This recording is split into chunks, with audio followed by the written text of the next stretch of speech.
Money magazine called John Templeton arguably the greatest global stock picker of the century.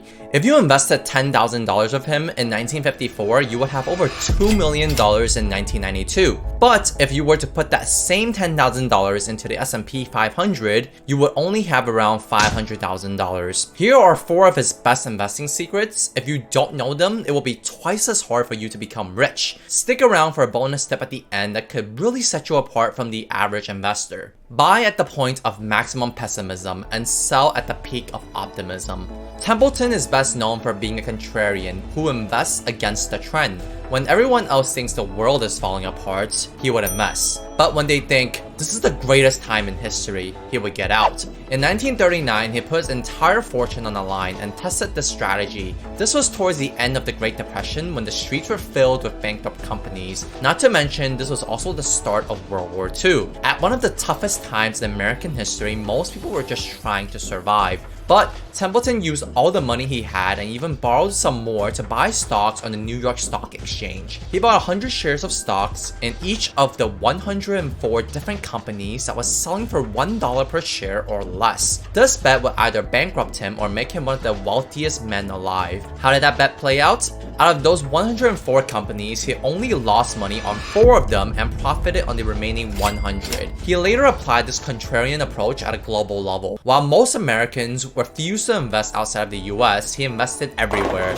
Why did he do that? We will find better opportunities if we're able to look everywhere rather than just one nation. If you're searching for gold, would you limit yourself to only one area, or would you search everywhere you can for it? Templeton would search the world for bargains. Additionally, he says that every major nation will usually face 2 severe bear markets or bad markets every 12 years. These usually don't happen at the same time. When you diversify and invest in more than one nation like he does, you limit the punches. You also indirectly avoid a deadly mistake most people make in investing, thinking they are more knowledgeable than they actually are. However, Templeton says that there is another common mistake which most people make that is even worse and explains why most people are not rich. The great majority of people do not build up any wealth because they do not practice the self-discipline of saving some of their income every month. When they get a paycheck, they have a bad habit of buying useless things like the brand new iPhone 16. I'm gonna sound a lot like my mom right now, but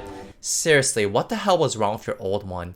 If you really want to be wealthy, you need to develop a habit of saving and investing. And once you start investing, you don't sell. Unless you sell an asset only when you think you found a different asset that's a 50% better bargain. Only when Templeton finds an investment that is a 50% better bargain than the one he currently has, will he sell the old one to buy the new one. Although this rule does not guarantee that you'll be right all the time, it is a good rule of thumb. What if you're wrong? For most, when they make a bad decision and lose money, they get upset and stop trying altogether, so they don't build any long-term wealth. To fix this, follow this bonus tip from Templeton. If you're enjoying this video, make sure to subscribe. God gives us trials and tribulations just like you have examinations in school, because it may help you grow into a greater soul than you would have otherwise. We need to change our mindset about how we deal with setbacks like losing money. They're there to make us grow, just like how lifting weights makes our muscles grow. If you can push through these setbacks again and again, you will find more wealth than you can ever imagine on the other side. This is what Templeton did over and over to earn his title of the greatest global stock picker of the century. Although you will most likely lose money when you're investing, you want to limit that as much as possible. This next video will cover some of the best defensive investments you could use.